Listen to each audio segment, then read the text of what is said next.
지금부터 국회의원 부승찬, 추미애, 정성호, 박홍근, 이기현, 조국이 공동 주최하고 한국 광복군 유적회 여성항일운동 기념사업회, 몽양 여운영 선생 기념사업회, 민족문제연구소, 시민모임 독립이 공동 주관하는 독립운동 역사 계승 명문화를 위한 국군조직법 개정 공청회를 시작하겠습니다.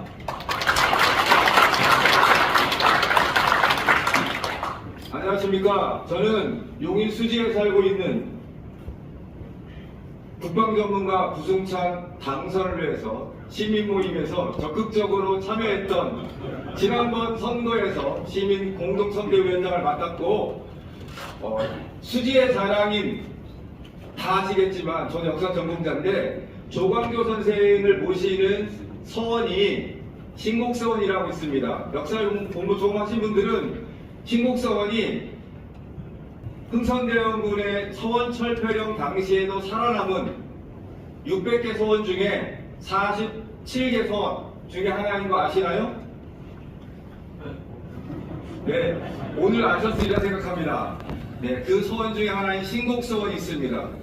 우리 수지의 새로운 변화를 이끌고 있는 부승찬 의원이 조광조의 개혁정신과 진취적인 500년 전에 못다 이룬 개혁을 하고자 앞으로 민주당의 선동에 서서 할 거라는 생각에 제가 오늘 사회를 맡게 되었습니다. 저는 조광조 역사연구원의 대표를 맡고 있는 오룡이라고 합니다. 반갑습니다. 안녕하십니까.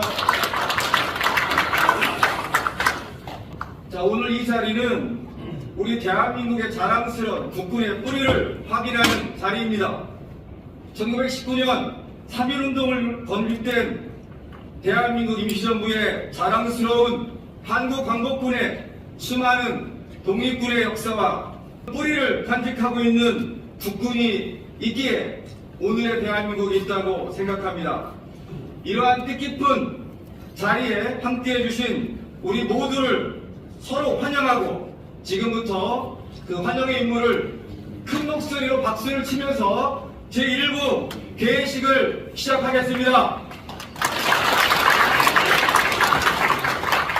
자, 본격적인 간담회에 앞서 먼저 국민의회를 하도록 하겠습니다. 모두 일어서셔서 전방에 있는 국기를 향해 주시기 바랍니다. 환영사라고 하긴 좀 그렇지만 딱 한 말씀만 드리고 내려가겠습니다. 우리 110여 년간 뿌리를 못 찾고 있습니다.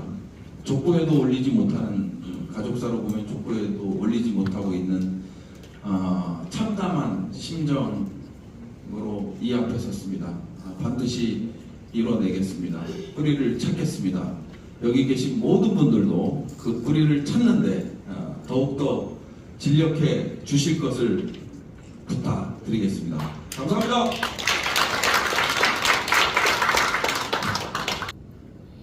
그러니까 이런 전통을 우린 다 이어서 국군의 뿌리가 됐으면은 오늘날 우리가 돈 내는 기계 머니머신이라는 얘기를 안 듣죠. 지금 한국군은 머니머신입니다. 네. 그러니까 우리가 얘기하는 거는 북한에다 얘기하는 거, 야 너희들 핵무기 만약 쓰면은 우리는 미국과 더불어 너희 혼내줄 거야? 미국과 더불어라는 말을 왜 써요 거기서? 그러니까 친일 종미가 아주 몸에 뱄어. 그러니까 한다는 말이, 야 너희 핵무기 쓰면 내가 너희를 혼내줄 거야? 이렇게 얘기를 못하고 미국과 더불어 혼내줄 거예요. 그러니까 미국끼리 형님이 계시니까 너희를 혼내줄 거야. 이게 오늘날 국군의 정신입니다. 이렇게 어떻게 강군이 됩니까? 예? 이렇게 해서 어떻게 강군이 돼요? 예? 왜 이런 일이 왔냐? 국방장관이 물어봤어요. 너희 조상이 어디냐? 미 군정이 만든 조선경비대라고 했어요. 조선경비대가 뭡니까? 예? 미 군정이라는 거는 임시로 있는 사람들입니다. 임시로. 그러니까 이건 아무나 편성하는 거예요. 실용적인 미국의 실용입니다. 무슨 뭐 뿌리고 뭐고 찾는 거 없어요. 그때 옹기종기 모인 것이 뭐냐? 일본군 장교들이 모였어요. 그래서 군사영화학교 만들었습니다. 왜? 이제 일본말로 충성 바친 것을 이제 영어로 충성 바치겠다. 이것 때문에 군사영화학교 만든 겁니다. 이게 뿌리예요. 이래서 우리가 그 뿌리, 그런 간약품 뿌리를 가지고 우리가 어떻게 강군을 만드니까. 그래서 오늘 이 조직법을 바꾼 건 늦었습니다. 사실 늦었습니다. 그러나 지금이라도 이 뿌리를 든든히 해야 우리가 강군이 될 수가 있습니다. 그래서 오늘 이 공청회는 그냥 공청회가 아니라 우리 국군을 강군으로 만드느냐 아니면 그냥 돈 내는 기계로 만드느냐, 여기에 갈림길에 있다는 것을 저는 여러분께 호소를 드리면서 제발 이번만은 아주 정말 똑바른 국군조직법을 만들어 주십사. 여기에 계신 부승천 의원 여러분께 간곡하게 부탁합니다. 이상입니다. 감사합니다. 개정 공청회가 열리는 것을 대단히 기쁘게 생각합니다. 그러나 한편으로는 이런 행사에 대해 자괴감이 들기도 합니다. 저는 역사학도로서 한국사를 공부하면서 그것을 체계화하는 일에 힘써왔습니다. 그러나 왜곡된 역사관이 권력에 접근하자 옳상식이 상식을 유린하는 사태가 일어나고 말았습니다. 대한민국사의 상식을 회복하기 위해 법률 개정까지 해야 하는 현실을 개판스럽다고 하지 않을 수 없습니다.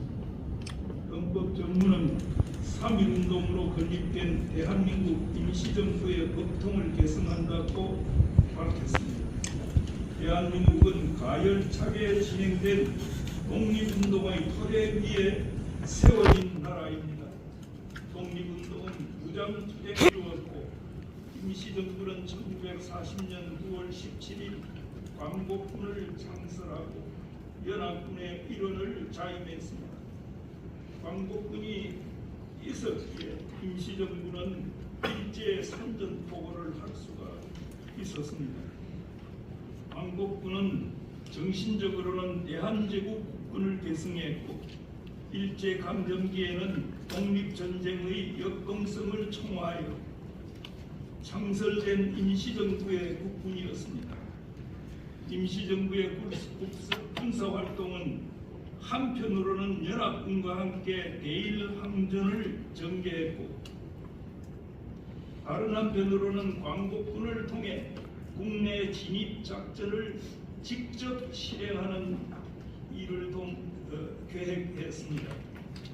1943년부터는 인도 버마 전선에 인면 전구 공작대를 파견하여 영국군과 함께 대일 항전을 펼쳤습니다.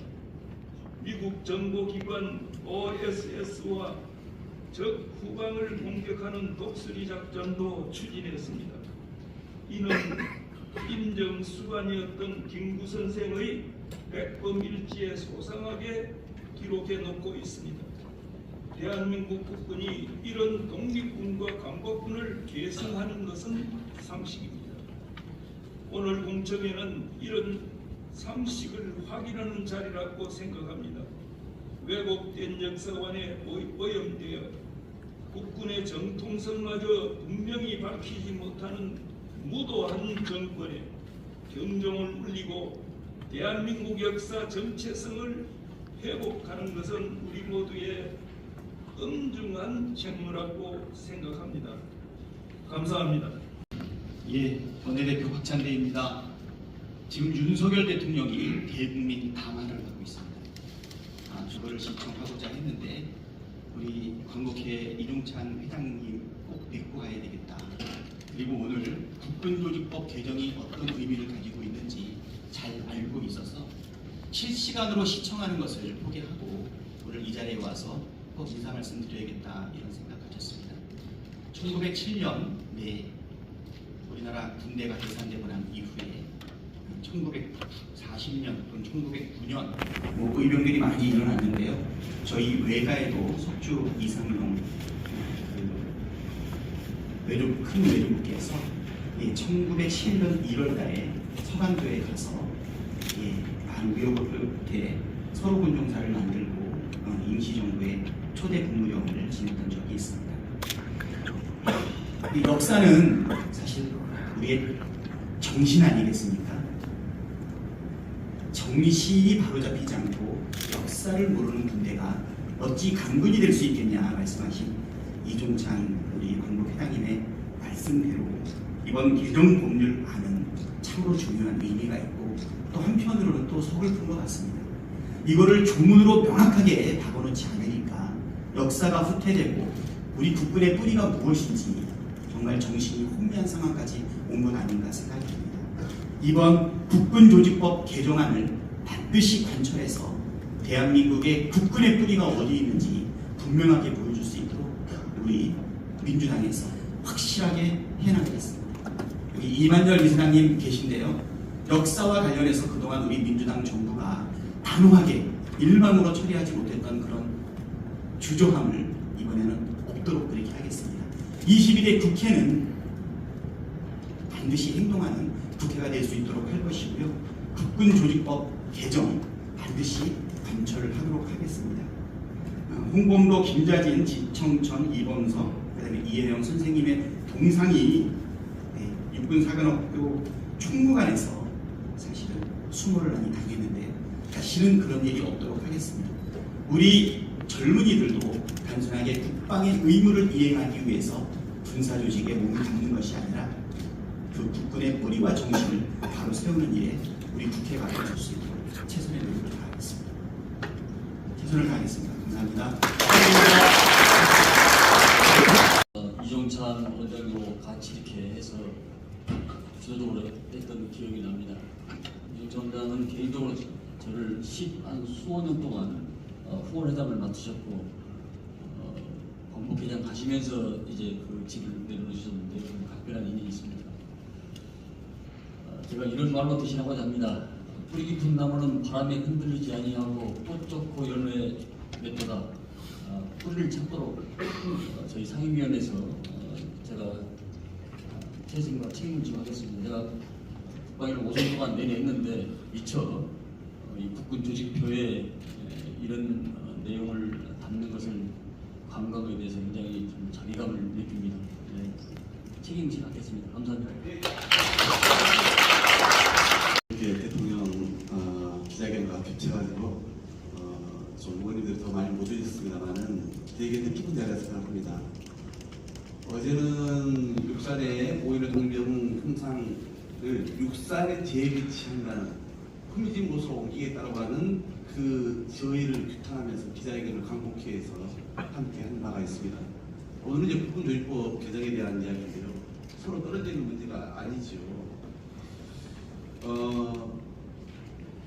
대한민국 정부가 수립되고 나서 박정희 대통령이 시해된 때까지 30년간 우리 군의 주역인 육군 참모총장 19명 중에서 14명이 일본군 출신, 3명이 일본국이 세운 계례정부 만주군 출신. 이 역사를 들으면은 우리 국민들이 정말 이게 정상적인 나라였을까 하는 생각이 들지 않습니까? 근데 우리는 이것을 아무렇지 않게 생각을 했어요. 군사훈련 기관인 육사도 마찬가지였죠. 당시에 육군 참모총장만큼은 아니었지만은 거의 반반 섞였다고 제가 알고 있습니다. 한국군 출신과 또 일본군 출신. 이런 것을 바로 잡아야 되지 않습니까? 이미 지나간 일이긴 하지만 그런데 우리가 확인할 수 있는 것은 해방이 되고 나서 당시에 우리 군을 만들어가는 과정에서 광복군의 그 역사와 전통을 잇는다라고 하는 것이 사실 명문화되었고 학대인 인식이었습니다. 그렇기 때문에 초대 국방부 장관은 이범석 장관을 맡겼던 것 아니겠습니까? 그런데 초기에 그런 인식이 있었음에도 불구하고 그 이후의 과정에서 참으로 이제 안타까운 일이 생겼습니다. 정말 독립군과 광복군의 그 정신을 계승한다고 하는 우리 군의 정통성 역사를 그 누구도 부정할 수 없는 상황이었는데 누라이트가 태동했던 이명박 정부 때 또 역사 교과서 국정할 수도 있던 박근혜 정부 때도 감히 이 문제를 건드리지 못했던 것인데 그런데 알다시피 현 정부 들어서서 육사 내의 그 독립병들의 형상을 이전하겠다고 그런 거 아닙니까? 그래서 군교육법에 국군의 전통성에 대한 명확한 규정이 없다 보니까 그래서 이 문제가 발생한 것이다. 이렇게 저는 볼 수밖에 없었습니다. 제가 봤더니요, 윤석열 정부 들어서 이런 역사를 흔드는 작업 중에 과거 친일 반민족 행위자로 포함됐던 육군 참모총장, 초례총장 이용준이 당시에 말이라도요 광복군의 정통성을 인정한 자숙한 모습을 당시에 보였다는 거예요. 그런데 지금은 도대체 뭡니까? 시간 거꾸로 가도 이렇게 갈 수 있는 것입니까? 정말 이 정부 들어서는 집꼬리만한 이 초대 육군 참모총장이 그렇게 보였던 친일파의 양심조차도 찾아볼 수 없는 상황이 되었습니다. 그래서 이제는 군조직법에다가 우리 독립운동에 그리고 독립군과 우리 강복군의 역사를 이제는 명문화시켜야 됩니다. 우리 국군의 정통성을 부정하는 반민족적인 일들이 다시는 저발하지 않도록 확실한 헌법정책에 기초한 법 규정을 만들어야 될 때입니다. 그래서 오늘 그 출발점입니다. 국민의힘도 여기에서는 이견을 달아서는 안 된다고 생각합니다. 헌법을 부정할 수 있습니까? 우리 독립운동의 자랑스러운 역사를 부정할 수 있습니까? 이제는 국민들은 함께 싸워야 합니다. 그래서 오늘 귀한 이 토론을 시작으로 해서 국민들과 함께 이 사실을 많이 알려나가고 국회 안에서 저는 이걸 정점화시키기 위한 노력들을 우리 부승찬 의원님, 우리 비롯한 국방위원들과 해나가겠습니다. 저도 원래 10시 반부터 지금 기재 예산 소위가 지금 잡혀서 저는 다 기다리고 있으신데 이 말씀 좀 드리고 싶어서 좀 나왔습니다. 오늘 함께 끝까지 하지 못해 죄송하고 같이 싸워서 역사적 전쟁에서 반드시 함께 승리하겠습니다. 고맙습니다. 정성호, 박홍근, 이기현, 조국 국회의원이 주최하고 한국광복군 유족회 여성항일운동기념사업회, 옹양 여운영 선생 기념사업회, 민족문제연구소, 홍범도 장군 기념사업회, 시민모임 독립이 공동 주관한 독립운동 역사계승 명문화를 위한 국군조직법 개정 공청회를 모두 마치도록 하겠습니다. 끝까지 함께해 주신 모든 분들 감사드리며 토론 및 발제자들과 공동주관 단체 기관장님들은 2층 의원식당에 오찬이 준비되어 있으니까요. 점심 식사를 하시고 가시기 바랍니다. 참석해 주신 모든 분들께 감사드리고 조심히 안녕히 돌아가시기 바랍니다. 감사합니다.